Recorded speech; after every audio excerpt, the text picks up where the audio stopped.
7월 14일 월요일 복음을 담는 그릇.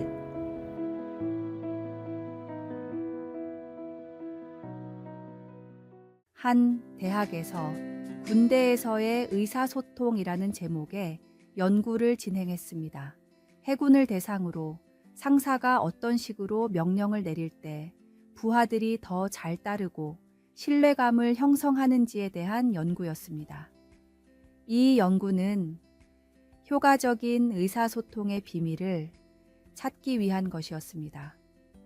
부드러운 문장, 딱딱한 문장, 목소리의 높낮이, 어조 등을 다르게 나눠서 심층적으로 연구를 했는데 그 결과 내용보다는 전달 방식이 중요했습니다.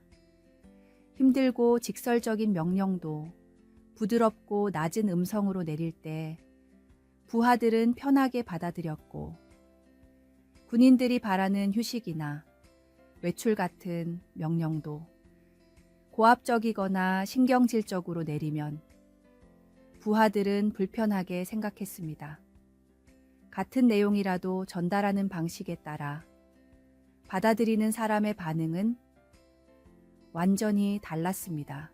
어떤 내용이든 목소리를 부드럽게 하고 자세를 편안하게 전달하면 받는 사람은 더 기꺼이 듣고 즉각적으로 실행했습니다.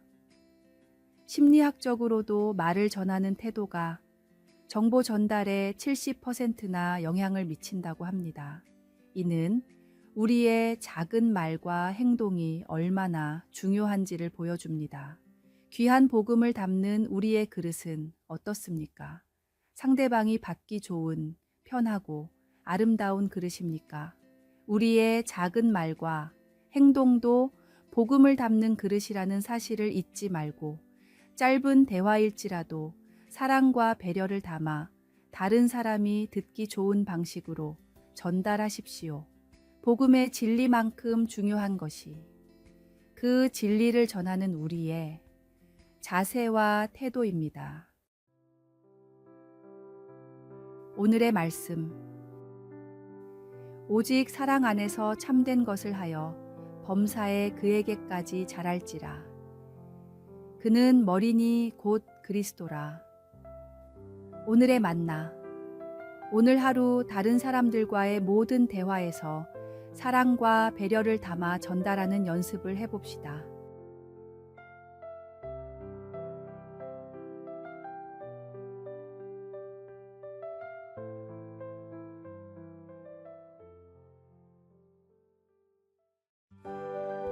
(7월 15일) 화요일 동전에 홈이 생긴 이유.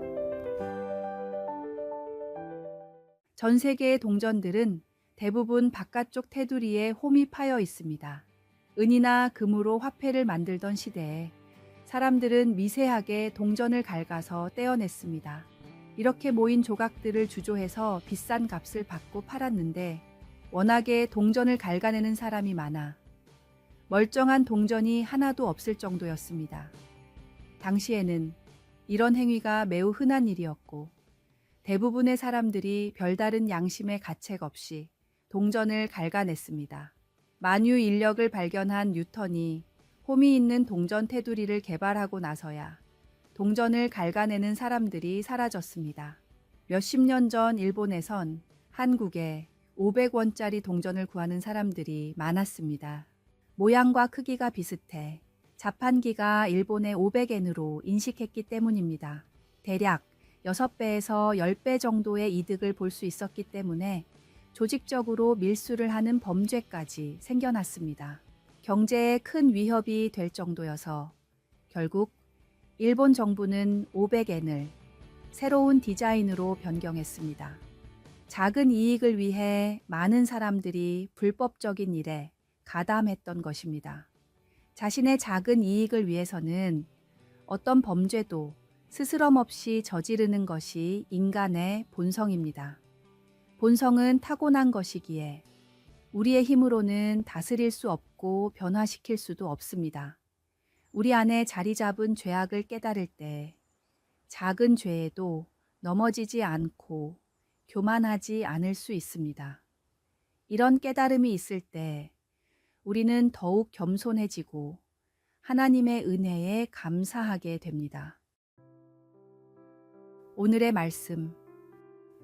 모든 사람이 죄를 범하였음에 하나님의 영광에 이르지 못하더니. 오늘의 만나.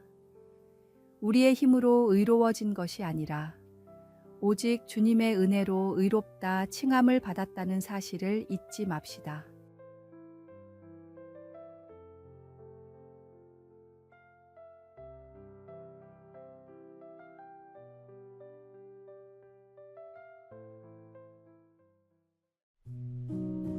(7월 16일) 수요일.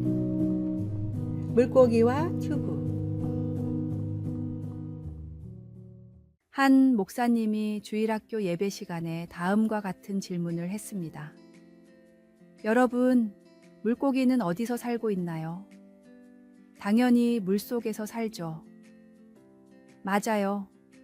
물고기가 물 안에서만 살 수 있듯이 예수님을 믿는 사람들은 하나님의 약속인 말씀 안에서 살아갈 수 있어요. 아이들은 고개를 끄덕이며 목사님의 설명을 들었습니다. 목사님이 다시 물었습니다. 여러분, 깊은 바다에 빠졌을 때 튜브가 있다면 목숨을 잃게 될까요? 어린이들은 입을 모아 아니라고 대답했습니다. 맞아요. 아무리 깊은 바다에 빠져도 튜브가 있다면 목숨을 잃지 않아요. 마찬가지로 우리가 살아가면서 아무리 힘들고 어려운 일이 있더라도 말씀이라는 튜브를 잡으면 절대로 가라앉지 않아요. 그러니 매주 듣고 배우는 말씀을 통해 하나님의 약속을 즐겁게 알아갑시다. 아이들의 눈이 반짝였습니다. 가장 훌륭한 어린이 설교 중 하나로 알려진 어느 목사님의 설교입니다. 물고기가 물을 떠나서 살 수 없듯이 하나님의 은혜를 떠나서는 한시도 살 수 없는 것이 우리 성도입니다. 말씀은 우리 삶의 생명줄과 같습니다. 힘들고 어려운 상황에서도 하나님의 말씀을 붙잡으면 우리는 결코 넘어지지 않습니다. 오늘의 말씀. 주의 말씀은 내 발의 등이요 내 길의 빛이니이다. 오늘의 만나. 죽음에서 건지시고 고통 가운데 응답하실 주님만을 의지하며 하루하루를 살아가 봅시다.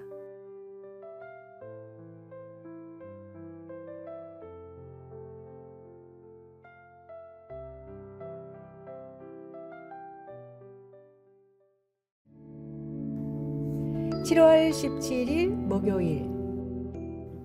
함께 성장하는 리더십.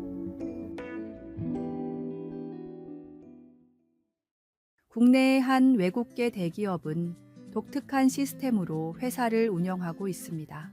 직원들을 능력에 따라 세 단계로 나눈 뒤 가장 낮은 등급의 직원이 많은 팀은 사원이 아닌 리더의 점수를 깎습니다.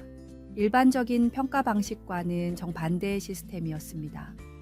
분기별로 인사고과를 평가하기 때문에 리더들은 저번 평가에서 낮은 등급을 받은 직원들을 특별 관리합니다. 낮은 등급의 직원이 많을수록 자신의 점수가 깎이기 때문입니다. 리더들은 직원의 능력 향상을 위해 자신의 노하우와 필요한 지원을 아끼지 않습니다. 개인적인 시간을 내어 1:1 코칭을 하고 직원의 약점을 보완할 수 있는 교육 기회를 제공했습니다. 리더의 적극적 관심과 지원을 받은 직원들은 더욱 더 노력해 실력을 성장시키고 이 경험은 다시 직원들과 리더들 사이에서 공유됩니다. 한국에서는 흔한 방식이 아니지만 본사의 방침에 따라서 운영을 했을 뿐인데 이 기업은 몇 년이 지난 뒤 기업 평가에서 국내 굴지의 대기업들을 제치고 인재 양성을 가장 잘하는 기업 6위, 리더를 위한 최고의 직장 3위에 올랐습니다. 뛰어난 능력을 가진 사람들이 그렇지 못한 사람들을 도울 때 리더는 본연의 역할을 다하며 성장하게 되고 도움을 받는 사람은 인재로 양성됩니다. 진정한 리더십은 함께 성장하는 것입니다. 오늘의 말씀. 각각 자기 일을 돌볼 뿐더러 또한 각각 다른 사람들의 일을 돌보아 나의 기쁨을 충만하게 하라. 오늘의 만나. 하나님이 나에게 주신 재능과 축복으로 나보다 못한 환경에 처해 있는 사람을 돕고 지원하는 일에 노력과 관심을 아끼지 맙시다.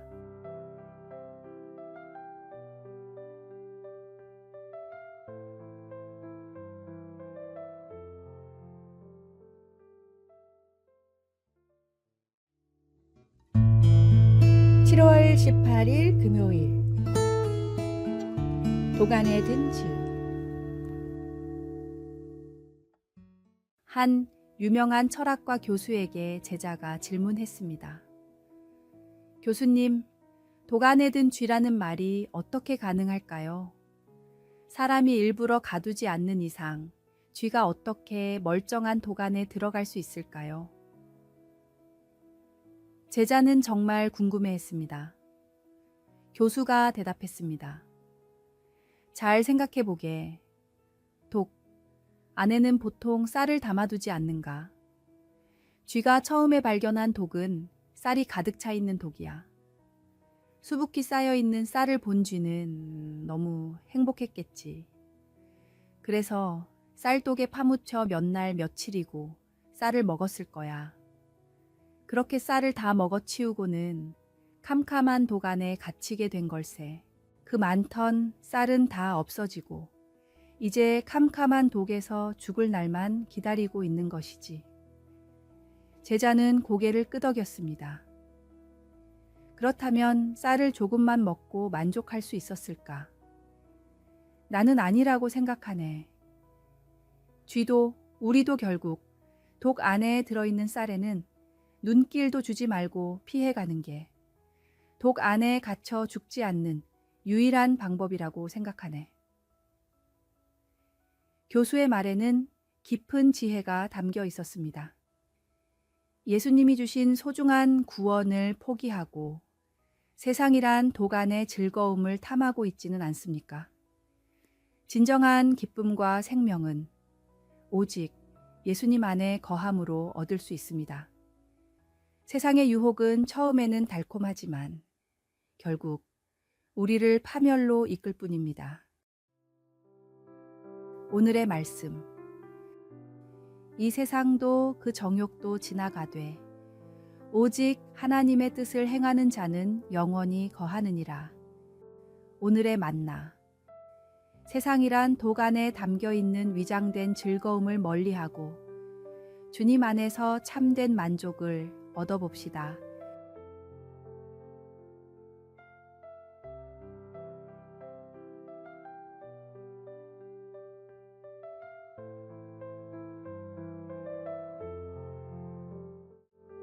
아래의 빨간색 글자 구독을 누르시어 더 많은 전도의 열매를 맺으시기를 기도합니다.